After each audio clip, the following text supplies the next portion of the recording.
Welcome. Bienvenidos al especial de Navidad de What If TV. ¿Cómo estás, Marina Enric? Y estoy muy emocionada, muy navideña me siento con este gorrito. No sé vosotros. No te he traído ningún regalo, lo siento mucho. ¿Qué tal estás, María del Mar Manrique? Pues estoy muy bien porque es que además hoy estamos acompañados en nuestra ¿De productora quién? Doctor Cerebros por toda nuestra comunidad de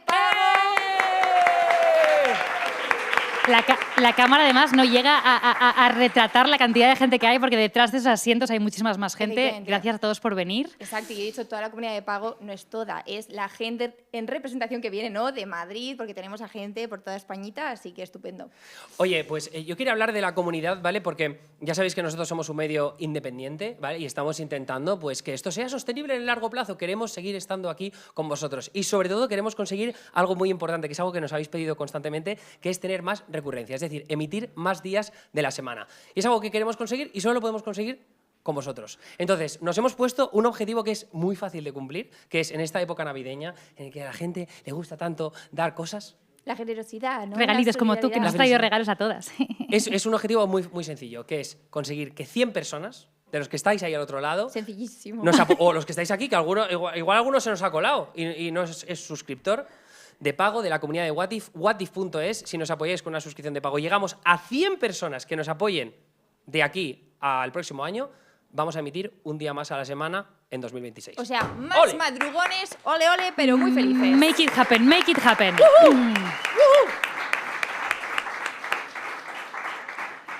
Pero antes... Los 18 icónicos. Dios, increíble la versión navideña La voz del de Starter Pack, Raúl, ¿eh? la voz de nuestro Raúl. Bueno, este año ha pasado muchas cosas y en este especial de Navidad queremos hacer un resumen de los 18 icónicos de 2025. Los momentos, los personajes o las novedades que han dibujado 2025 desde nuestra perspectiva, la de What If TV. ¿Pero por qué hacemos 18? Porque es mi número favorito. Ok, Muy bien. un poco random. O sea, en realidad un poco es- random, es- es, es- Emilio el Dictador, ranking de como Emilio. siempre, pero ok, 18. Pero vamos a empezar, redoble de tambores. Yo creo. Redoble de tambores, efectivamente. Número 18, decirlo con nosotros.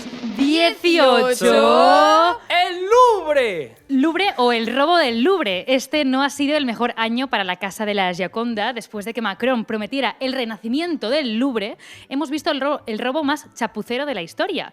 El protagonista de Lupin estaría muy triste. Sí, un saludo a las motos, las grúas y la ineptitud de los ladrones que dejaron ADN en el lugar de los hechos. Seguimos con el 17. 17. ¡Los Javis! La pareja española más icónica después de Penélope Cruz y Javier Bardem y Richard Gere y Alejandra Silva. Puedes que añadir- están muy puedes añadir- mediáticos. Esto es una cosa random con la que está No, pero obsesionada a mí María del Mar. me apetecía. Te has pasado, pues ¿eh? esta pareja mediática, los Javis, ha roto. ¿Quién se va a quedar con su casa de diseño donde montaban los míticos fiestones de Año Nuevo a los que, por supuesto, no hemos sido invitados? Pues quien tenga 5 millones de lereles para pagarla porque está a la venta, chicos. Número 16. El premio FIFA de la Paz. La FIFA se ha sacado de la manga un premio para galardonar a Trump por su labor a la hora de acabar con conflictos. Ya me diréis vosotros cuáles son, teniendo en cuenta que Camboya y Tailandia siguen con enfrentamientos, que Israel continúa lanzando ataques sobre Gaza o que Modi, el presidente indio, dice que Trump no tuvo ningún papel en apaciguar las aguas entre India y Pakistán. Sí, pues es una buena pregunta, la verdad, Emiliete. Por ahondar en el asunto, es un premio random que se acaba de inventar su presidente para adular al bueno de Donald Trump, que ya sabéis que nosotros le tenemos mucho cariño. Se supone que son neutrales políticamente, la FIFA, pero esa presuposición pertenece a la gente que es directamente... Imbécil. Eso Sí. lo has dicho tú, ¿eh? Sí, eso lo he dicho yo. Deberíamos para la siguiente temporada de enero poner una foto de Trump de lo mucho que hablamos de él, la verdad. Es verdad. No estaría mal como invitado, ¿eh? No sé, bueno, no sé Oye, qué Trump, pasaría, la verdad. que te invitamos, No sé, así en la español. tarjeta roja que le dieron en la FIFA, ¿sabes? Exacto. Nos la Si le damos sacaría. un premio de la paz, seguro que viene. En la posición número 15, ¡Adolescencia! La serie de Netflix, rodada en plano secuencia, un serión para los cinéfilos, se convirtió en uno de los hits del año, no solo por lo bien que actúan, Ese crío, por cierto, espectacular el niño. Sí, muy heavy, sino también por los temas que abordaba, la manosfera, la soledad de nuestros chavales y la toxicidad de Internet que ocurre fuera de la supervisión de los padres. También fue la serie que llevó al mainstream un lenguaje hasta entonces reservado a ciertas comunidades, como con los términos Red Pill o Blue Pill. Y si no sabéis de lo que estamos hablando, pues haber estudiado, la verdad. En el 14... Alcaraz Sinner. Este ha sido el año en el que dos Z hipnotizaron al mundo del deporte con su rivalidad en las pistas de tenis. El murciano Alcaraz, que por cierto, vivan los paparajotes, no sé ¡Vivan! si aquí hay algún murciano, se coronó número 1 del mundo después de meses pisándole los talones al italiano Sinner, su némesis. Con Nadal y Federer fuera de la pista, la generación Z llega para tomar el relevo. Espectacular. Está muy bien. Ganas de ver una final, la verdad. A ver si nos invitan también a algún gran Bueno, slam. estamos aquí Estamos rascando pidiendo sin parar. invitaciones, Hay que da escoger gusto, ¿eh? qué pedimos porque ya basta. Eso es verdad, eso es verdad. En el número 13, Kushner-Witkoff. La pareja diplomática del momento, el yerno de Trump, marido de Ivanka, y el colega Steve Witkoff, socio de negocios de la Trump Organization, llevan meses viajando por el mundo desde Israel hasta Rusia para negociar con los grandes villanos de nuestro tiempo, desde Putin a Netanyahu. Ambos se han convertido en los emisarios de Trump para lograr la paz en el mundo y algunos que otros acuerdos económicos de lo más lucrativos para los intereses personales de la familia Trump. O sea, un poquito de corrupción, ¿no? You could say that, you could say that. En la posición número 12, Sirat. La última película de Oliver Lache, que nos mete de lleno en el mundo de las raves, está de celebración con 2 nominaciones a los Globos de Oro a Mejor Película de Habla No inglesa y Mejor Banda Sonora. Recordemos que se estrenó con el aplauso de la crítica en el Festival de Cannes y, ojito, no se cuele también en los Oscars. ¡Ojo! Y ese pelazo español se pasee por su alfombra roja. La reacción del público de Sirat, que yo creo que la gente que está aquí estará de acuerdo, o la amas o la odias. No hay término medio.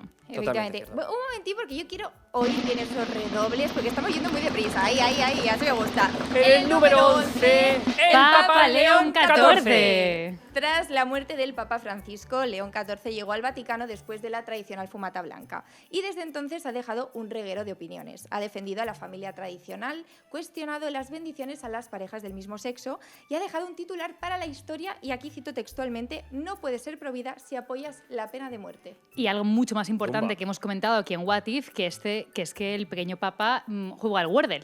Algo ¿Al fantástico que muchos podemos, Información relevante podemos también completamente. conectar con él en eso. Y ha puesto la inteligencia artificial en el centro de todo, que creo que también es muy importante porque teniendo en cuenta que va a transformar nuestras vidas, y ya hablaremos de esto en unos breves momentos. Seríais amigos. La verdad es que sí, la verdad es que sí. En el número 10, Maduro. Mientras Trump amenaza a Venezuela con una invasión inminente, Maduro ha sacado todas sus armas dialécticas y de baile. Ha dicho dialogue yes, peace yes, un poco como Emilia Pérez, ¿no? Rinoplasty yeah, vaginoplasty yeah. Liposuction, yeah. Eso. A pesar de contar con el apoyo de algunos países, los rumores sobre una posible huida no paran de crecer. ¿Será Rusia su próximo destino? Ton, ¿No, ton, Marina? Habrá que verlo, habrá que verlo. En la El posición número número 9, el apagón. apagón. Este año nos ha recordado que tener un kit de supervivencia con linterna, radio y navaja es muy importante. También nos ha recordado que podemos vivir sin móvil durante unas 12 horas, ya más, ¿no? Y que si nos lo proponemos, podemos hacer uso de nuestra imaginación para entretenernos. Sí, la verdad es que sí. A mí no me gustó tanto teniendo en cuenta que pasé todo el día con Mar y me crucé todo Madrid llevando su maleta. Mira, esto es verdad, Esto es real. es verdad, pero dice que no le gustó tanto cuando nos echó una chapa a Bosco y a mí de moros y cristianos con una pizarra a la luz de las velas. Eso es verdad. O sea, tela marinera, Eso ¿eh? también Y es te verdad. escuchamos atentamente porque no había otra distracción. Cualquier excusa es buena para que Emilio suelte una buena chapa. Exacto. Efectivamente. Y en el número 8, el emérito. Juan Carlos I ha decidido que 2025 era su año para volver a escena entre la publicación de sus memorias Reconciliación, el 50 aniversario de la muerte de Franco, y un vídeo con croma verde dirigido a la generación Z, que estoy segura de que habréis visto. El mensaje es clarísimo: quiere recuperar la relevancia social que tuvo en algún momento. Eso sí, los escándalos que amontona no se lo ponen fácil, y tampoco su hijo, el rey Felipe VI. Yo todavía no he visto el vídeo, tú.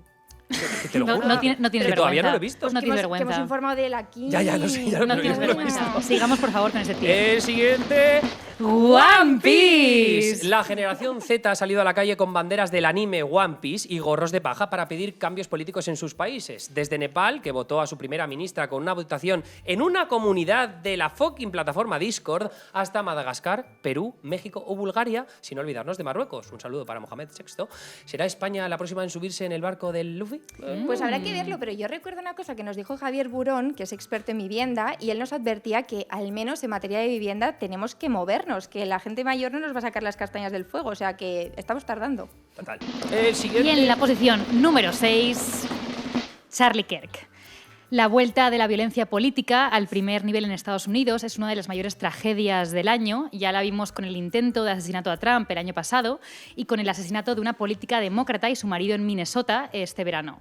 Para la izquierda, Kirk era una de las voces más extremistas de los MAGA, mientras que para el movimiento conservador fue clave en su expansión por las universidades del país. Además, Kirk no solo se ha convertido en mártir para mucha gente, sino también en el nuevo ejemplo del deterioro del discurso en redes sociales, ¿no? Desde las trincheras se aplaude a los asesinos, como ya pasó con Luigi Mangione, y todo se convierte en un campo de batalla con señalamientos constantes, donde el peor de todos es Donald Trump. Solo este mes se ha burlado del trágico asesinato del cineasta Rob Reiner y su mujer, supuestamente a manos de su propio hijo, algo que consideramos terrible, por supuesto.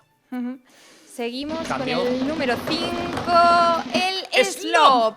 Seguimos con distopías. Este año la bazofia digital amenazó con inundar las tuberías de Internet. Meta y OpenAI ya anunciaron apps propias donde todos los vídeos son creados con inteligencia artificial, y en Reddit, con una comunidad más concienciada con este problema, fueron los propios usuarios los que la inundaron con contenido absurdo de ella a modo de protesta. El gran debate del año: ¿podremos reconocer una imagen real de una generada con inteligencia artificial?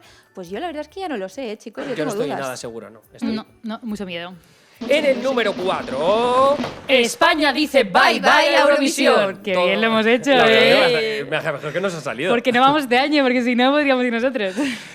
Todo, como ya sabéis, porque Israel seguirá participando en el certamen musical, pero no somos los únicos que se bajan del barco. Están por ahí Países Bajos o Irlanda, que se han sumado a esta iniciativa, y desde aquí, por más que seamos eurofans, aplaudimos el acto. La solidaridad, los valores y los derechos humanos por delante de los intereses políticos y económicos, siempre. Siempre. En la número 3 estamos ya en el podio, ¿eh? Rosalía, diva, icono, reina, guapa, superestrella, de yo no acabo, ¿eh? La artista catalana y nuestra amiga ha lanzado looks. Dice nuestra amiga porque nos sigue en Instagram. Nos sigue en Instagram, Y a ti a también. Watif y a mí A ti personalmente, también. a mi cuenta con 3.000 seguidores, por lo que es mi mayor hito del año, de hecho. Yo haría un icono anual, que es este. Bueno, total, que ha lanzado Lux, su álbum más ambicioso y también más religioso, y con un gran estreno llegan también grandes consecuencias. Rosalía la lió máximamente en Callao y dejó a fans como a mí muy tristes, y solo este diciembre ha protagonizado otra enorme polémica por no identificarse como feminista. Eso sí, lo importante es que yo he conseguido entradas para su concierto. Y todos nos Y alegramos con por eso, ello. con eso me quedo, La la verdad verdad, es de que sí. momento. Good for you, la Good verdad. for you. Sí. Seguimos con el número 2. ¡Ábalos! El exministro de Transporte no solo es el primer diputado en entrar a prisión en España, sino también el que más memes ha dejado en Internet. Sus declaraciones pijameras en la puerta de casa o su amiga tratando de escapar con un disco duro en los pantalones, entre los highlights más destacados de este año, chicos. Y el mítico Estoy solo. Es que claro, ha dejado tantos memes memorables. No esta tengo temporada. secretaria, estoy solo, no tengo a nadie. Y con el número 1, La Kiss Cam. La pillada del CEO de Astronomer y su directora de Recursos Humanos dándose mimos en un concierto de Coldplay dio la vuelta al mundo. Pero lo que tendría que haber sido una celebración del amor se convirtió en la infidelidad más comentada del año y en un debate universal, y esto es lo que nos importa a nosotros, sobre la privacidad y la intimidad. Porque vale, estaban siendo infieles a sus parejas, pero ¿no creéis que es muy heavy que todos nos cebáramos tanto con ellos? O sea, ser motivo de burla para todo el planeta no solo les ha convertido víctimas a ellos, por cierto, también a sus familias. Y Yo no creo que sé si nos cebamos tanto con ellos como con la pillada en sí, ¿no? Es que fue épica, la verdad, que qué Fue voy a decir. épica, No, sí, efectivamente. Es que las caras eran demasiado reales como para A no estar ver, comentando los esto pobrecitos. Porque fue una pillada, porque realmente yo voy a un partido y a mí me enfocan y digo, "Oh, qué divertido, enfócame", ¿no? Bueno, siempre que esté con mi pareja, claro. Nosotros estamos a favor... Y no con el amante, claro está. Estamos a favor... Wow. Wow, sí, perdón. A favor de la Kiss Cam, pero también de la privacidad y de la fidelidad. Así que muchos besos para todos los que nos veis y mucho amor en estas Navidades. Bueno, como sabéis, hoy tenemos aquí a nuestra comunidad y por eso queremos escucharos decir si nos hemos dejado algún momento icónico y cuál le añadiríais. Y por eso aquí hay una persona muy valiente, Nicolás, que va a decirnos qué momento icónico nos hemos dejado. Bueno, nos ha parecido muy buena lista. Me encanta, pero me encanta quiero lo que un poco de representa. retumbar ¡Eh! para este momento Muy bien, muy icónico. bien. Ticketmaster. ¡Oh! Es un tema Buenísima. que seguro que Marina nos puede contar más, pero Ticketmaster es la empresa detrás de la venta de entradas de uno de los conciertos más grandes de España. Tanto Bad Bunny como Rosalía han confiado en esta empresa para vender sus entradas a los que querían ir, y muchos de los que hemos intentado conseguir entradas se han quedado sin.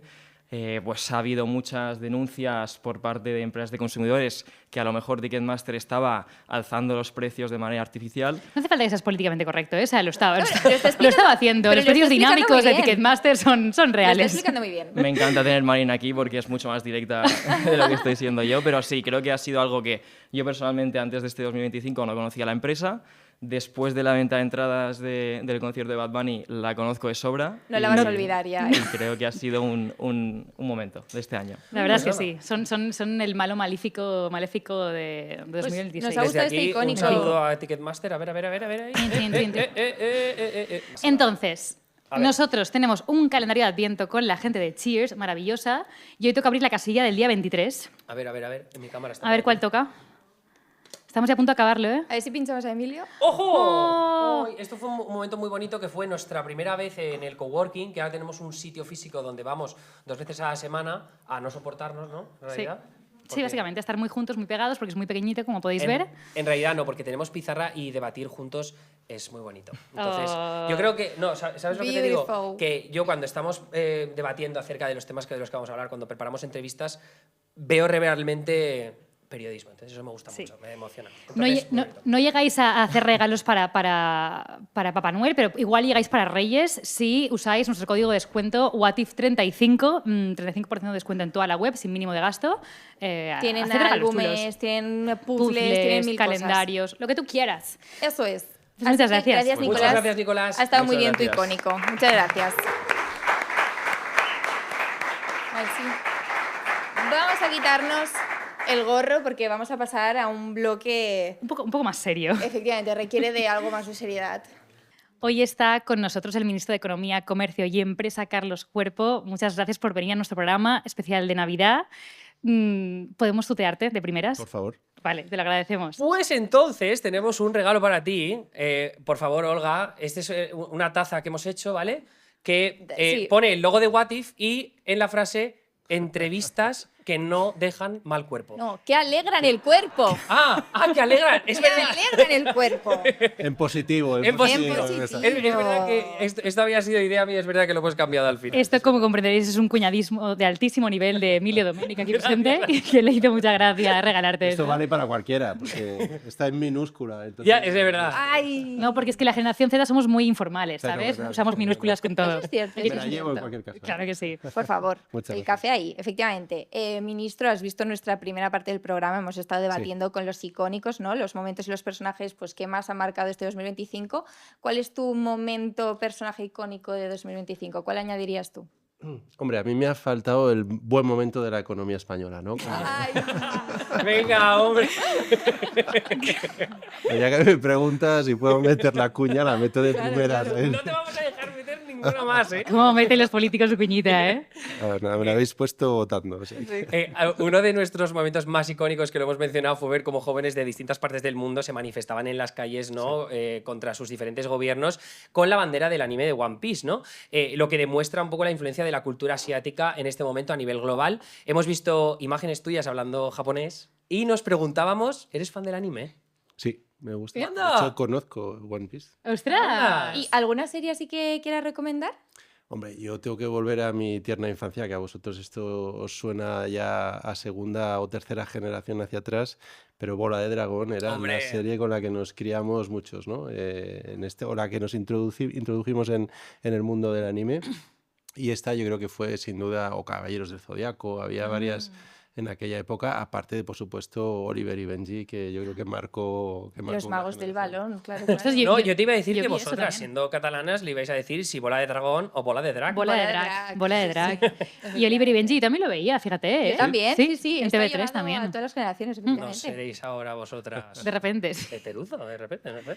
Es más otakus. Sí, hemos hablado de los jóvenes idealistas con estos símbolos como One Piece, pero algo que no está pasando en España. O sea, en España percibimos cierto nihilismo con la generación joven, entre nuestros amigos. Tú, personalmente, ¿cómo viviste tu entrada al mundo laboral? ¿Con pesimismo, optimismo? Bueno, yo creo ¿Cómo te que esa sensación de incertidumbre se comparte siempre, ¿no? Una vez que terminas tus estudios y tienes que enfrentarte al siguiente paso, tenemos todos ese nudo en el estómago sobre qué es lo que queremos hacer, si vamos a ser capaces de conseguirlo, si voy a seguir estudiando, si voy a enfrentarme a mi primer empleo.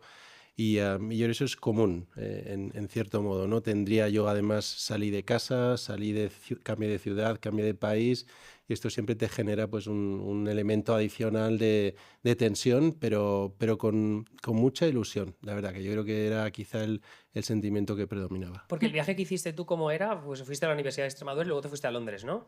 Yo estudié en la Universidad de Extremadura, efectivamente, económicas, y luego tenía que elegir entre pues, entrar en el mundo de la empresa, como hicieron la mayor parte de mis compañeros ese año, o seguir estudiando, y decidí seguir estudiando y me fui a hacer un máster a Londres, efectivamente. Es guay que tuvieras ilusión, pero realmente hoy en día en España la gente no tiene mucha ilusión. O sea, tenemos unos datos que dicen que el 82% de los jóvenes españoles cree que predominan las razones para ser pesimistas cuando pensamos en el futuro de España. 82%, ¿eh? El CIS. Sí, exacto, el CIS. ¿Crees que tenemos razones para sentirnos así los jóvenes?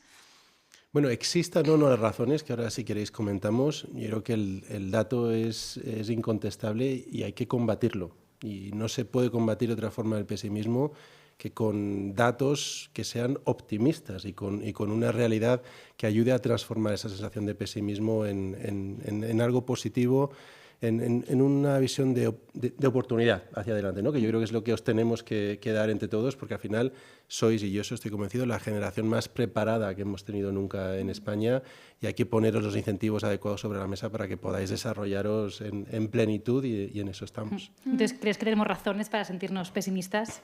Yo creo que por lo que habéis pasado vosotros en vuestra corta vida por ahora... Yo debo decir que como millennial, ¿vale? Hemos encadenado la crisis de 2008... Exacto.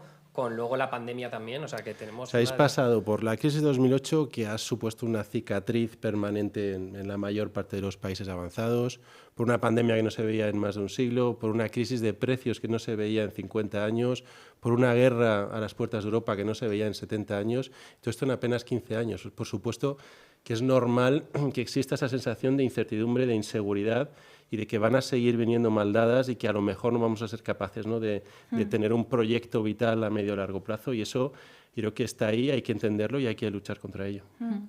Ministro, tú eres funcionario. A mí, mis padres, esto lo van a ver, están obsesionados con que yo me saque una oposición, y de hecho siempre Oye, dicen... pero un momento, que Guati va muy bien, ¿sabes? Sí, está bollante. No hace falta que se vaya a estudiar un funcionariado, dejadla tranquila. Bueno, la vida hasta los 67 años es muy larga, ¿eh? Se puede dar muchas vueltas. Mi padre, de hecho, se sacó una oposición a los 61. Guau. O sea, tela marinera. ¿Así? ¿Cuál? Profesor. Ah, qué bien, qué bonito. Sí. Pero bueno, efectivamente, como que siempre dicen que el funcionariado lo asocian a la seguridad laboral, ¿no? Mis padres son maestros también, ¿eh? Ah, qué bien. Y de hecho, vemos que muchos jóvenes creen justo eso, que la única baza a la hora de hablar de seguridad laboral es el funcionariado. ¿No es eso un síntoma claro de que el resto del mercado laboral para los jóvenes es precario y poco atractivo? Bueno, hay muchos datos que van en esa dirección también. Por ejemplo, cuando vemos el grado de emprendimiento de jóvenes con respecto al resto de la población, también hay una menor proporción de jóvenes que intenten esa primera experiencia, ¿no? en el mundo de la empresa, o como autónomo, o dentro, ¿no? de lo que podríamos decir el sector privado, más allá de las grandes empresas, grandes consultoras, que suele ser uno de los puertos de salida, ¿no? normales de las universidades. Yo creo que de nuevo, tenemos esa obligación, y yo estos últimos días le venía dando también muchas vueltas, de que desde el Estado, desde las instituciones, demos ese abrigo a la juventud, demos esa sensación de que pueden equivocarse, de que estamos ahí para protegerlos. Hay un ejemplo que yo creo que ha sido muy claro, si recordáis, de la DANA, por ejemplo, donde el Consorcio de Compensación de Seguros, que es una institución que tenemos en el Estado, de hecho está bajo el Ministerio de Economía, ha estado ahí para responder con indemnizaciones a todos los afectados, ¿no? De hecho, ya ha desembolsado más de 4.000 millones, más de 100.000 coches han podido reponerse. Pues todo esto, esta sensación de que hay alguien detrás que te protege, yo creo que es el objetivo que tenemos que tener, más allá de que, oye, luego la decisión de si ser funcionario o no ser funcionario tiene que ser una decisión personal, pero que no sea por descarte, sino por vocación, ¿no? Yo creo que eso es ahora mismo uno de los grandes esfuerzos en los que estamos, donde llevamos muchas décadas, diría, en España, con un equilibrio malo que llamamos en economía, un equilibrio donde estamos con empresas pequeñas salarios bajos, empresas que son poco productivas y con diríamos, muy poco recorrido de progresión profesional para los jóvenes y más en estos últimos años, ¿no? Y esto es lo que estamos intentando romper, hacer de España un país más innovador, donde además las empresas sean capaces de crecer de manera más natural, más endógena. Estas empresas se puedan permitir atraer a trabajadores cualificados. ¿Cómo? Pagando los salarios adecuados para ello y, por lo tanto, generar esa capacidad de crecimiento también personal, diría, además de profesional para nuestros jóvenes, ¿no? Y no solo, y esto para mí es otro punto importante, que si queréis comentamos, en las grandes ciudades, sino a lo largo y ancho de todo el territorio, ¿no? Porque hay un componente también de, por ejemplo, yo que vengo de Extremadura, ¿no? Del mundo de fuera de la M30, donde muchas veces tenemos que salir de nuestros pueblos o de nuestras ciudades para encontrar esas oportunidades, pues también devolver al resto de territorios esas oportunidades es otro punto importante. Me has recordado una frase que dijo Biden en su administración, ¿no? Que le preguntaban acerca de los beneficios que estaban teniendo las grandes compañías o el hecho de que hubiera tanta gente moviéndose en el mercado laboral. Me parece que la pregunta iba por ahí y entonces era, oye, ¿por qué es que la gente ya no acepta trabajos, no quieren trabajar? Y dice, bueno, pay them more, ¿no? Págales más. Pero, sin embargo, lo que estamos viendo es que datos macroeconómicos, lo decías tú, resaltarlo como uno de los icónicos de 2025, la economía española va como un tiro, ¿no? O como un cohete, pero si hay datos que dicen que España va bien económicamente, ¿por qué hay gente joven, incluido en las ciudades? Y luego también, creo que los más pesimistas, según el CIS, eran los de las ciudades pequeñas de entre 5.000 y 10.000 habitantes. ¿Por qué ellos todavía no lo están viendo? Gente joven y no tan joven, ¿no? Sí, un poco mix. Sí.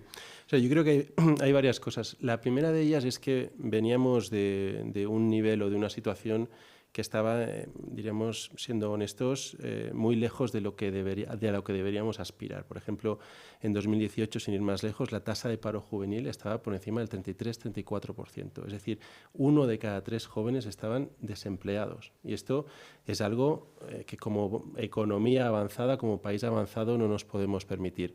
¿Qué ha pasado? Que en estos años ha bajado más de 8 puntos, estamos en torno al 25%.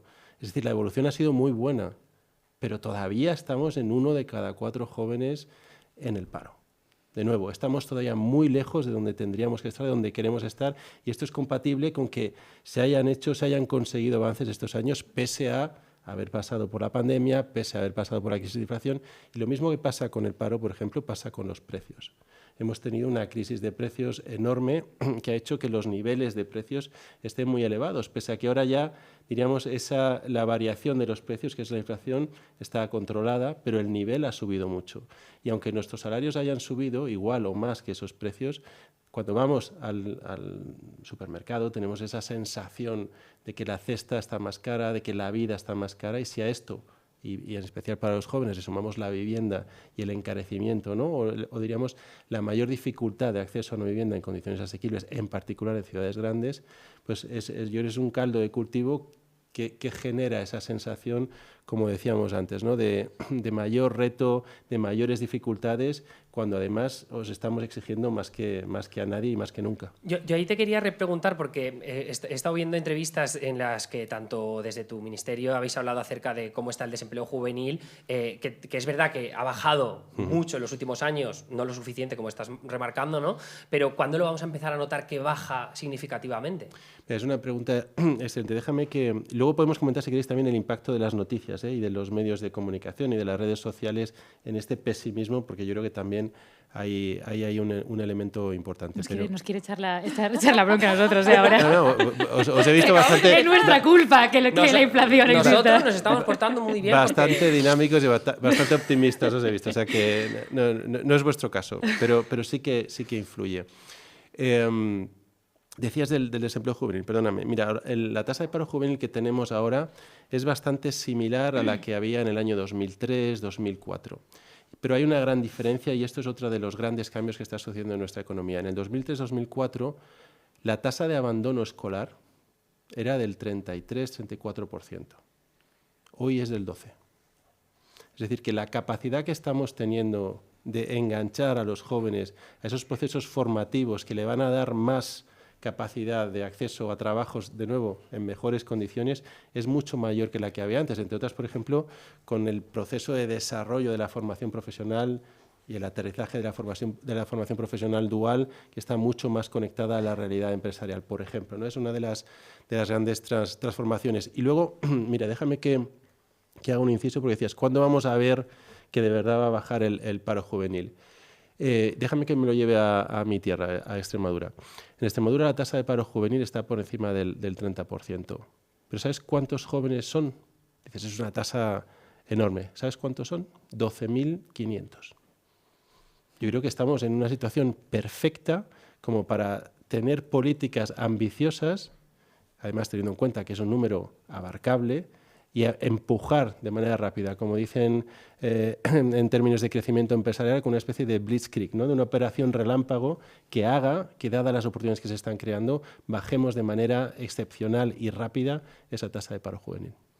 Y volviendo a lo que comentábamos, de por qué no vemos todavía esos datos de lo bien que va la economía reflejados en nuestro día a día. Tú has dicho que los salarios sí que han ido aumentando, pero no es verdad, los salarios no han aumentado al ritmo que nuestro estilo de vida requiere y nuestra calidad y lo que valen las cosas en el supermercado requiere. ¿Por qué no está pasando eso? ¿Te puedo corregir? Sí, corrígeme. Vale. Espero que esté bien, porque no te podemos hacer fact-checking en directo. Bueno, me lo hacéis en diferido. Vale, ahora vamos a ir a la cartela. Cuando vemos la evolución, hay distintos indicadores para medir efectivamente cómo ha evolucionado mi capacidad, mi poder adquisitivo. Pero normalmente es medir salario con respecto a precios. Y ahí lo que vemos es que en España los salarios han recuperado, han crecido por encima, ligeramente por encima, pero por encima de los precios. Y cuando vemos la distribución de los salarios, aquellos que tenían un menor salario han recuperado más poder adquisitivo que los que tenían más salario. ¿Por qué? Entre otras cosas, por el impulso, por ejemplo, al salario mínimo interprofesional. Ese salario mínimo que ha subido más de un 60% en los últimos 5 años, ha hecho que estas capas, es decir, los que menor salario perciben, donde tenemos una presencia mayoritaria de jóvenes, también es una capa más feminizada, son más las mujeres, por el tipo de sectores a los que estamos haciendo referencia, han visto cómo mejoraba más en términos relativos su poder adquisitivo que el resto de los trabajadores. ¿Qué es lo que pasa?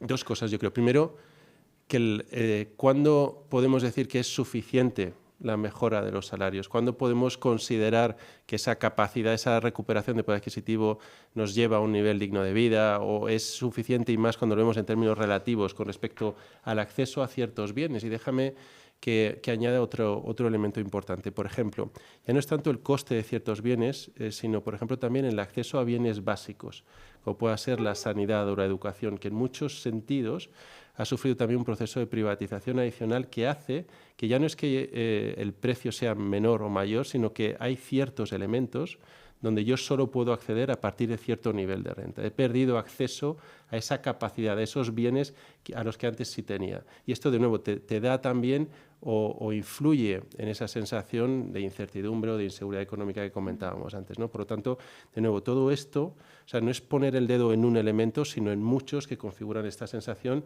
para quitarla, para disminuirla y para, al contrario, transformarlo en un elemento de oportunidad. Sí, porque al final también lo que nosotros vemos como discurso social, lo que yo comento con mis amigos, es que yo ahora también, que me acabo de mudar a Madrid, entre el precio del alquiler, claro, el que al final la ciudad es muy cara y todo el rato estás haciendo cosas, pues es verdad que se celebra que haya caído ese número de desempleo, pero vemos que efectivamente el crecimiento de los salarios, pues ahí hay un trecho donde se puede avanzar, ¿no? Pero continuando también con el tema del trabajo y relacionándolo con la inteligencia artificial, que ya lo iba antes anticipando Emilio, según diferentes informes y estudios recientes, tanto de economistas de Stanford como de Randstad Research, la inteligencia artificial creará empleo, pero también va a eliminar otros muchos empleos que también son esas voces que ya comenzamos a escuchar que están un poco asustadas con este tema, ¿no?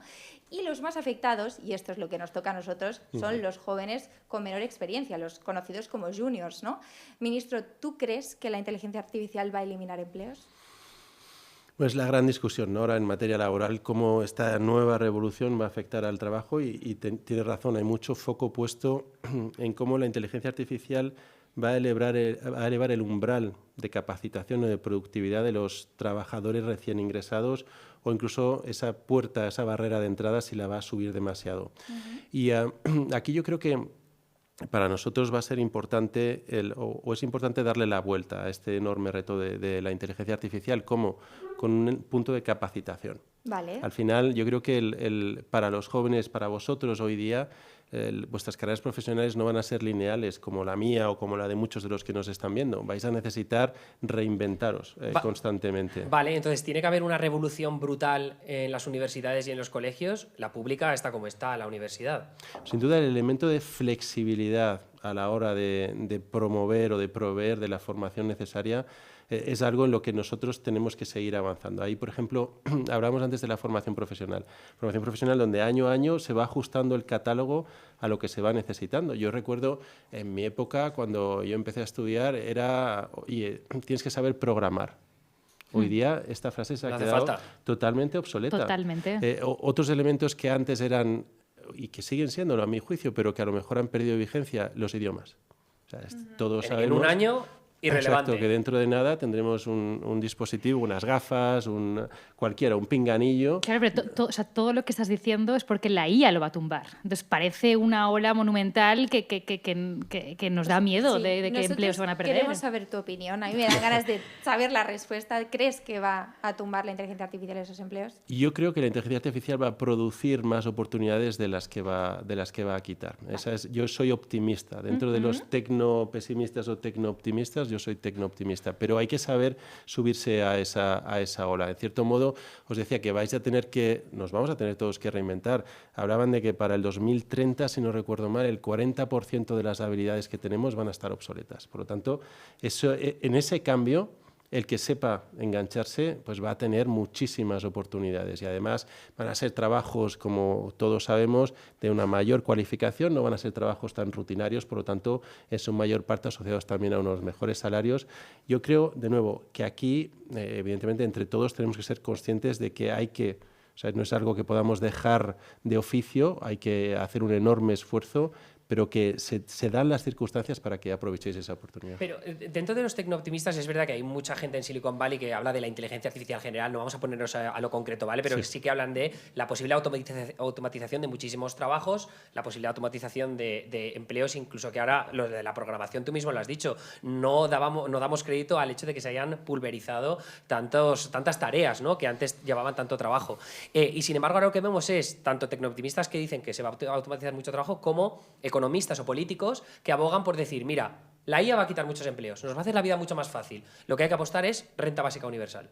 No el ingreso mínimo vital que tenemos en España para apoyar a las familias vulnerables, hablo de una bolsita de dinero para todo el mundo, que es lo que decía Andrew Yang, candidato demócrata en su momento. Tomás Piketty tiene alguna propuesta parecida, pero empezando mucho antes. ¿Cómo ves tú esas propuestas? ¿Crees que realmente nos abocamos hacia eso?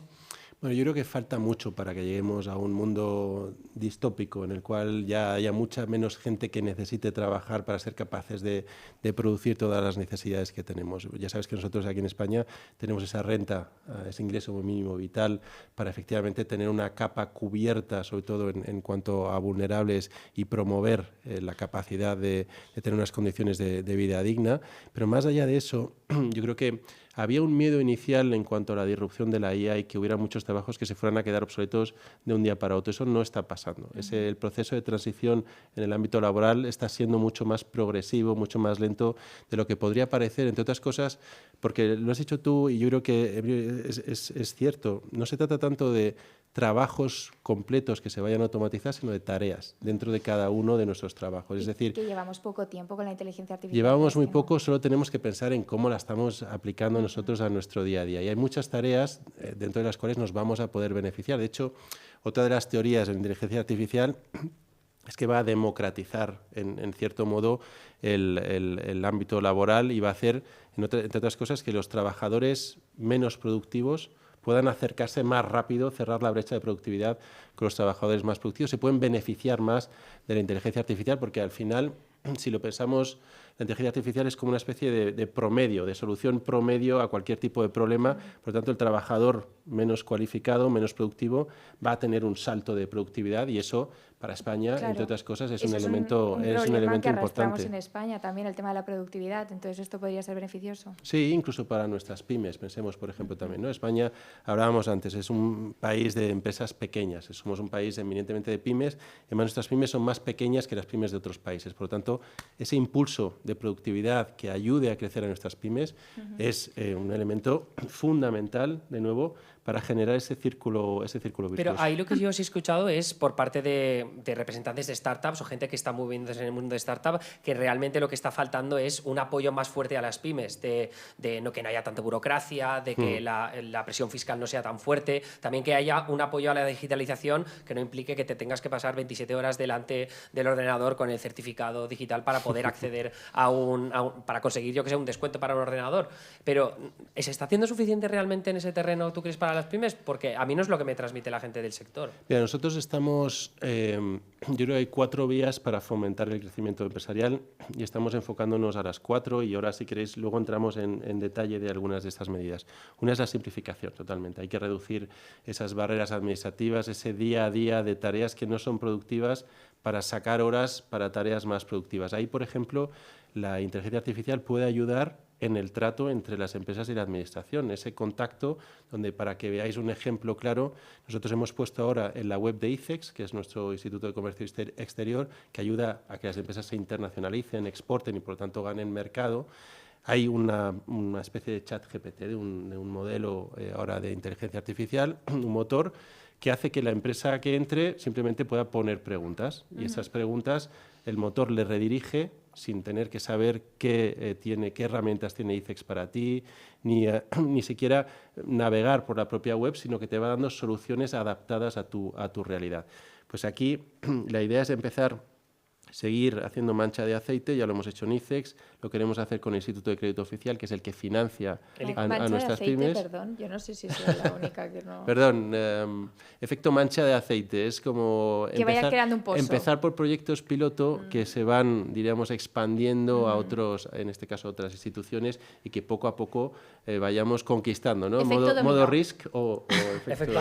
Ojo, modo risk. A mí este discurso como de cómo podemos ser todavía más productivos en España y cómo la IA puede ayudarnos a ser más productivos, me preocupa bastante, porque tú dices que la IA va a ayudarnos y no va a destruir trabajo, sino que va a hacerlos más eficientes, pero en What If hemos analizado cómo sí que se va a cargar trabajos juniors, trabajos de gente con menos experiencia. Ahí, de nuevo, una piedra más en el suelo para la gente joven y sobre todo para la gente que tú decías hay que estar más formado, va a haber más competitividad en el mercado.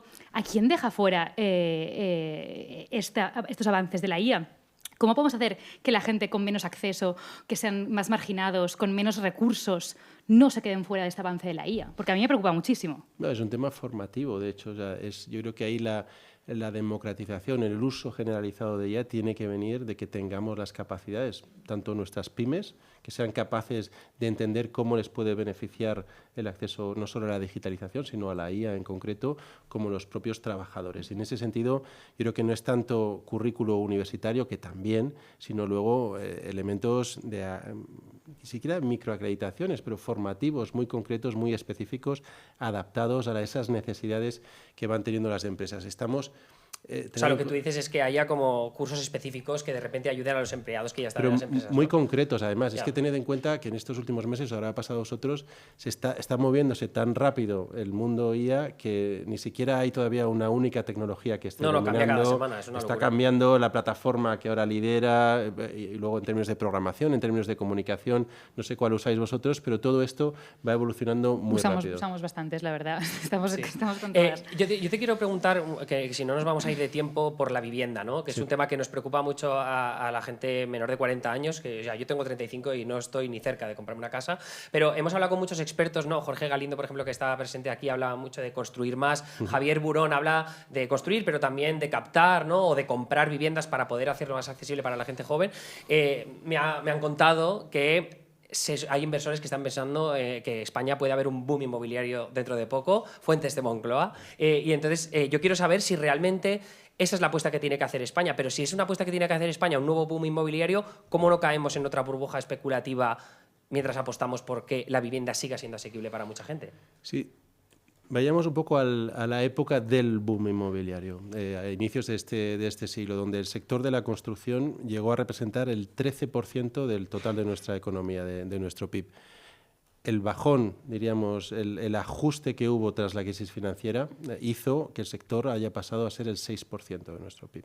Probablemente el punto de equilibrio o el estado estacionario esté en algún sitio intermedio, ¿no? En torno al 9-10% de PIB. Este es digamos, el espacio de crecimiento que tiene el sector poniendo los incentivos adecuados, y esto es lo que tiene que ayudar a generar las viviendas necesarias, a completar la oferta que ahora mismo seguimos necesitando. Yo creo que, evidentemente, el elemento de volver a reflotar la oferta y maximizar la propiedad pública de esa oferta para ponerla a disposición en alquiler asequible de nuestros jóvenes o de las familias que lo necesiten es un elemento fundamental. El recomponer el parque público de vivienda y ponerlo a la altura de los países que lideran, en este caso normalmente los nórdicos, es uno de los grandes objetivos de nuestra política de vivienda. Y esto pasa, entre otras cosas, por utilizar todo el parque disponible, y ahí ya sabéis que la creación de la empresa pública de vivienda ha bebido inicialmente de que hemos puesto a su disposición todas las viviendas de Sareb, de ese banco malo que captó las viviendas de los bancos que fueron rescatados. ¿Cuántas son muchas esas? Bueno, pues ahora mismo han pasado unas 40.000 en distinta situación de acondicionamiento, y por lo tanto se irán poniendo a disposición de la ciudadanía conforme vayan estando perfectamente acondicionadas. De hecho, ya se han hecho los primeros anuncios, y esto yo creo que es un paso, pero hay que ir mucho más allá, y este ir mucho más allá significa seguir fomentando, seguir invirtiendo en que haya construcción. Hoy mismo ha salido la Comisión Europea señalando, no sé si os ha dado tiempo a verlo, han sacado un informe sobre precisamente el problema de la vivienda en Europa y cómo desde Europa se tiene también que fomentar la oferta, pero también, por ejemplo, redirigir, que es otro elemento fundamental, la oferta de corto plazo, la turística, en la medida de lo posible, a una vivienda de medio o largo plazo. Todo esto, por supuesto, a través de los incentivos adecuados. ¿Y solo un sí o un no, boom inmobiliario en España dentro de poco? Bueno, yo creo que va a haber un crecimiento muy sostenido de la inversión en construcción. Vale. Esto es lo que esperamos. De hecho, si ¿Puede veis... ser un eufemismo? No lo sabemos. No, pero yo creo que no es el término boom puede tener una connotación que a lo mejor en este caso no, yo creo que no merece, porque hay que recuperar terreno perdido. Entonces, todas las previsiones son que la inversión en construcción va a incrementarse de manera significativa, pues estamos poniendo toda la carne en el asador precisamente en esa línea, reduciendo los tiempos para las licencias, metiendo inversión pública, metiendo al ICO también para ser capaces de redirigir los fondos europeos para aumentar la construcción en vivienda, fomentando, por ejemplo, otra cosa importante, que es la construcción industrializada, que no sé si la habéis comentado alguna vez en vuestro programa, pero que es otro elemento que tiene que ayudar, tiene que contribuir a poner más viviendas también en el mercado. Es decir, todo lo que vayamos pudiendo hacer para fomentar ese incremento de la vivienda, pues va a generar, en este caso, un crecimiento de la inversión en construcción. Claro, incluso supongo que también frenar la compra de vivienda de gente que no pretende quedarse a vivir aquí. Voy a saltar a un tema que estoy segura de que toda nuestra audiencia se estará preguntando, así que hay preguntas que hay que hacer. Ministro, sabemos que para conseguir inversión extranjera necesitamos ser percibidos como un país seguro y fiable. ¿Los casos de corrupción que están habiendo en el seno del Gobierno pueden ser un freno a estas inversiones? Bueno, lo que estamos viendo, y déjame que vuelva, ¿te acuerdas que hablaba de los datos antes, ¿no? Y de cómo esto tiene que ayudarnos a asentar bien el mensaje? Si vemos la llegada de inversión extranjera directa entre el 2018 y el 2024, incluso podemos extenderlo hasta 2025, hasta finales. Hay una base de datos del Financial Times, este periódico británico, que lo tiene para todos los países, y ellos llaman proyectos Greenfield, que son nuevos proyectos de inversión. Pues bien, según esta base de datos, entre el 2018 y el 2024, España es el cuarto país del mundo en nuevos proyectos de inversión. Pero eso no es dentro del último mes de controversias que se han ido acumulando para el gobierno. Si miramos, si lo extendemos hasta creo que era 2025, tercer trimestre, me parece. Pero eso no es el último mes. No tienen datos más actualizados. No Saldrán y no sé si pinta bien igual, ¿eh? No, pero la pregunta en realidad es si puede afectar. Lo que quiero decir es que no está afectando. O sea, que la llegada de inversión está siendo, en este caso, traccionada por las buenísimas perspectivas económicas que hay en España, que es el principal factor de inversión en un país cuando tienes que tomar la decisión sobre poner tu dinero como inversor en un proyecto concreto. Están afectadas positivamente por la cualificación de nuestros trabajadores, es decir, una empresa que viene aquí a instalarse sabe que cuenta con trabajadores cualificados, por las condiciones en términos de precios de la energía, entre otras cosas por nuestra apuesta por las renovables. Es decir, que hay un conjunto de factores estructurales que están determinando que España sea un foco de atracción de inversión. O sea, no está afectando, pero tampoco esperáis que afecte lo que está sucediendo en este país. No, la verdad es que no. Luego, Pero también, no hay datos de momento, no sabremos si afectará o no afectará. No, es que todos los datos que tenemos son datos de que la inversión sigue llegando y más allá de eso, o sea, nosotros, como podéis imaginar, el pulso de los inversores, tanto en mercados financieros como inversores industriales, lo tenemos, no voy a decir a diario, pero sí semanal o mensual, conforme vamos teniendo viajes a lo largo del mundo. Siempre hacemos, cada vez que tenemos un viaje internacional, el último hace 2 semanas a Canadá, estuvimos en Reino Unido, en Japón, hemos estado en China. Pues en todos esos viajes vamos de la mano de empresarios españoles y vemos a inversores allí.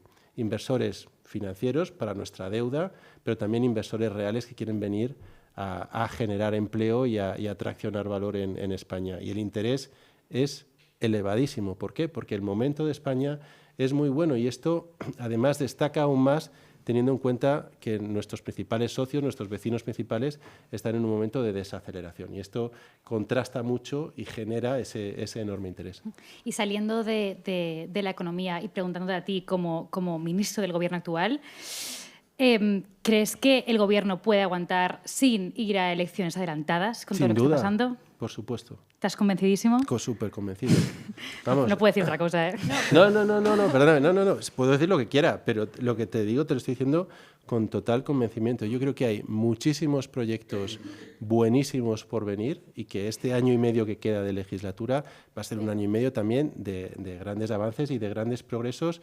Y de nuevo, yo creo que es entendible el desasosiego y el que al final, en la última semana en especial, pero antes de verano tuvimos otro pico también de noticias desagradables, que además pues yo creo que nos generan ese malestar a todos. Claro, no tú solo, como miembro del gobierno te tiene que enfurecer esto que está saliendo. Soy el primero, por supuesto, porque además es que da el traste con muchísimo trabajo y con esa sensación de que las cosas deberían de ser capaces de transmitirse de otro modo, ¿no? Entonces, es lo que se lleva a los titulares también. Pero por eso digo que de nuevo optimismo. hay que tener, o por lo menos así lo intento ver yo, una mirada un poco más de medio plazo, intentando elevar por encima de este ruido diario que nos está haciendo a todos ser más pesimistas de lo que la realidad debería darnos, ¿no? Y ese es un poco el objetivo. No sé, ¿queréis que saltemos ya al último que teníamos listo? Yo quería hacerte una pregunta, que esto es un poco más delicada, ¿vale? Porque hemos visto... Más delicada. ¿Os habéis... No te has manchado nada, Carlos, por lo que estás. Vamos saliendo perfecto aquí. Te has abierto TikTok. Ha habido otros ministros que han estado comentando el Spotify Wrapped en esta... Ya veo por dónde vas. Esta última semana. ¿Sabes cuál te voy a preguntar? Bueno, creo que la palabra boomer va a estar en tu ¡No! programa. Vamos a meter un poco el dedo en la llaga. Modernitos, Vale. Porque hablamos hemos preguntado de elecciones tal, o sea, parece que estáis en pre-campaña con todos los TikToks que os estáis haciendo. Yo estoy intentando controlarme un poco, pero es cierto... Llevas pocos, llevas solo uno, creo, ¿no? Llevo uno, pero además es porque estuve hace un mes, creo que estuve en la Pablo de Olavide, estuve en Sevilla, y entonces discutiendo con los alumnos. Y entonces justo lo que hemos empezado hablando, ¿no? De que a ellos no les llegan las noticias positivas, están preocupados.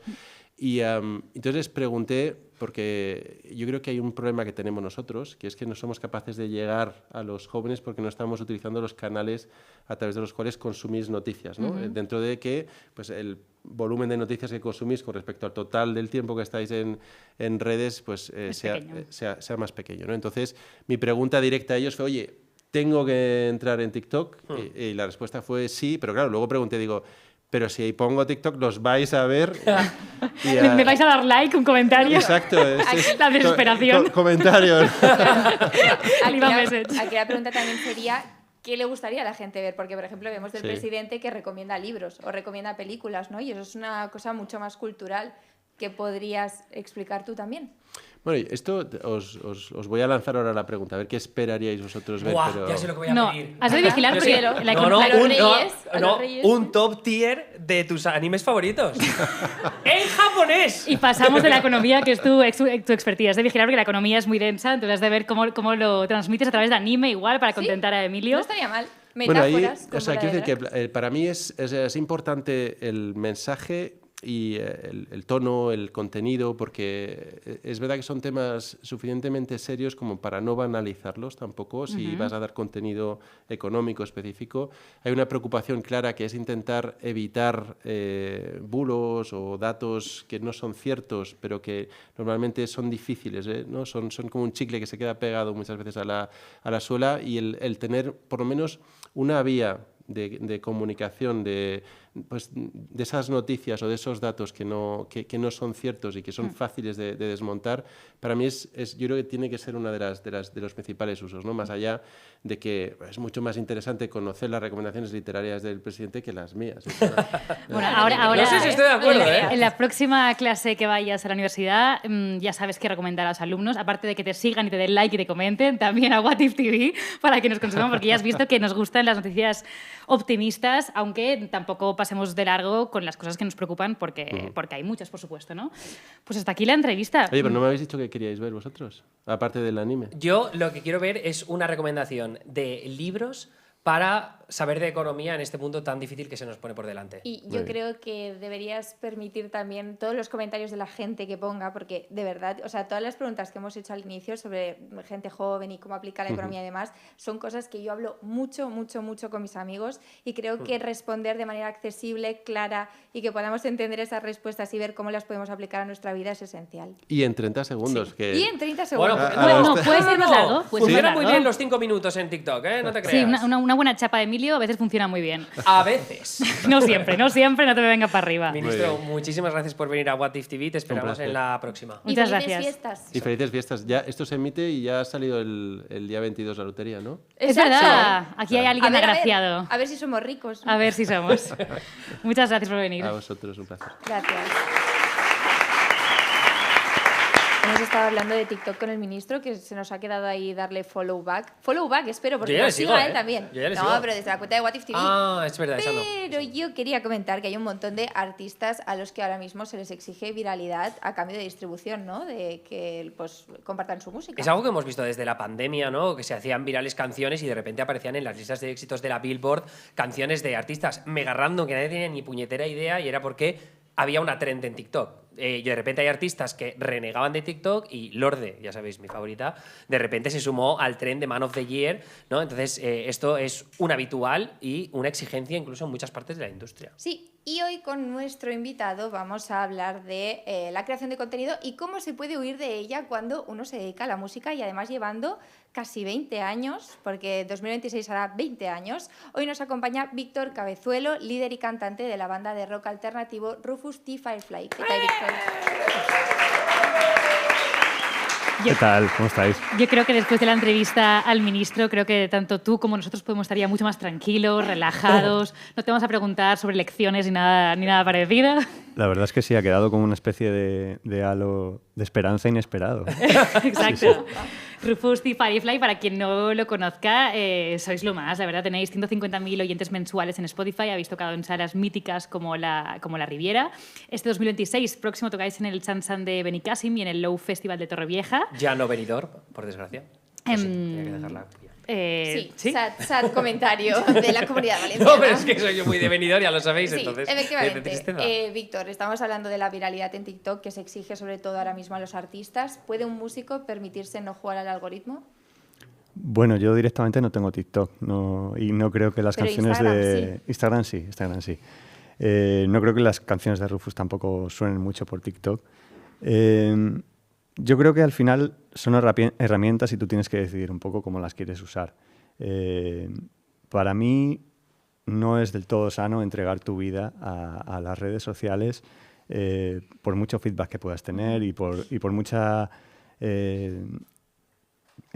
Comunidad, ¿no? Que puedas crear Sí, igual. comunidad o no sé, como respuestas positivas que te puedan ir dando el todo el rato, ¿no? engagement, ¿no? Sí, Típico. sí. Pero ¿se puede vivir de la música en España sin estar todo el rato alimentando las redes? Porque nos consta que vosotros no sois creadores de contenido como tal, simplemente vais informando, ¿no?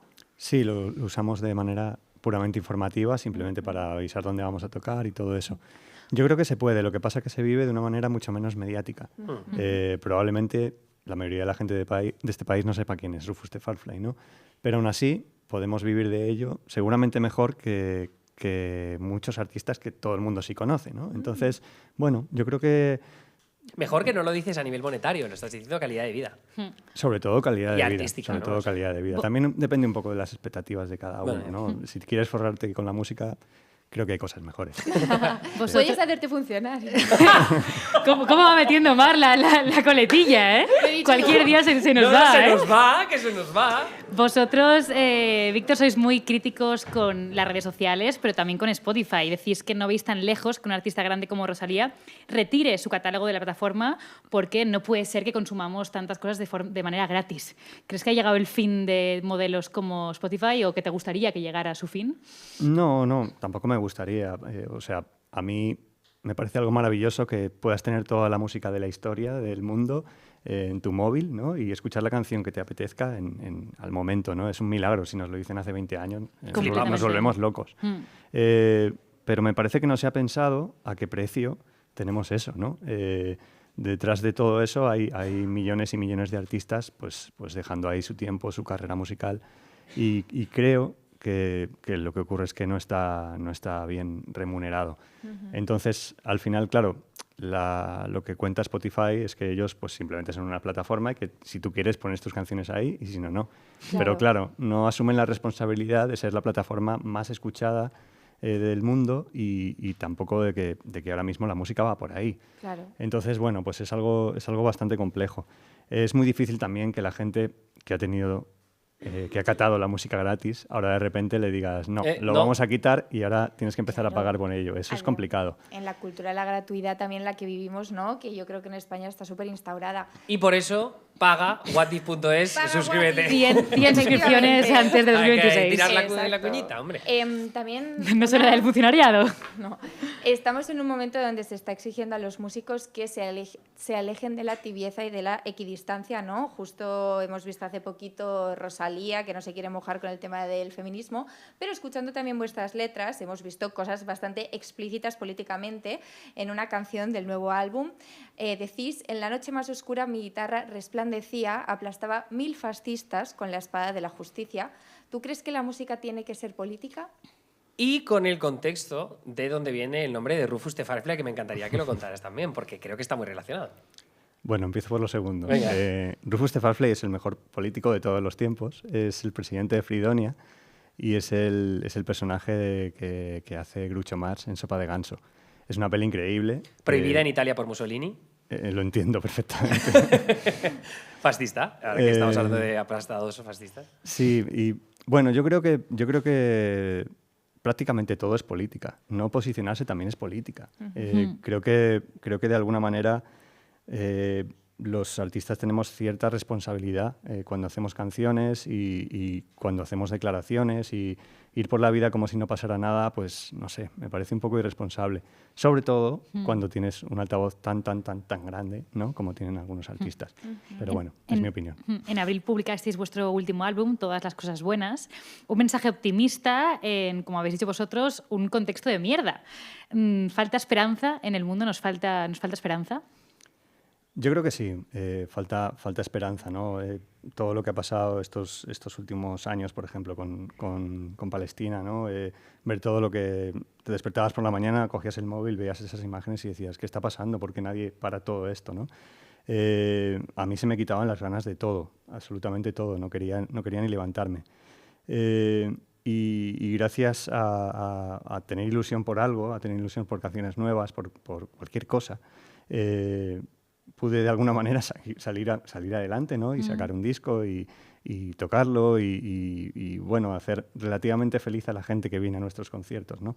Es algo que creo que es muy bonito. Yo creo que hay que aferrarse mucho a todas las pequeñas cosas buenas que podamos encontrar, que pueden ser tomar una caña con un amigo un viernes después de una semana de curro muy duro, cualquier cosilla, dar un paseo con tu perro con el campo, pero creo que son las cosas cotidianas que muchas veces olvidamos o les quitamos valor. Y creo que son las que al final pueden hacer que todo esto mejore de alguna manera, o al menos es como la semilla. Hablabas de hacer feliz a la gente, a vuestro público. Habéis hecho una gira bastante innovadora. Me gustaría que hablaras de algunos de los ejemplos más bestias de lo que habéis hecho en el último año, porque creo que la gente va a flipar, y que nos cuentes sobre todo por qué lo habéis hecho.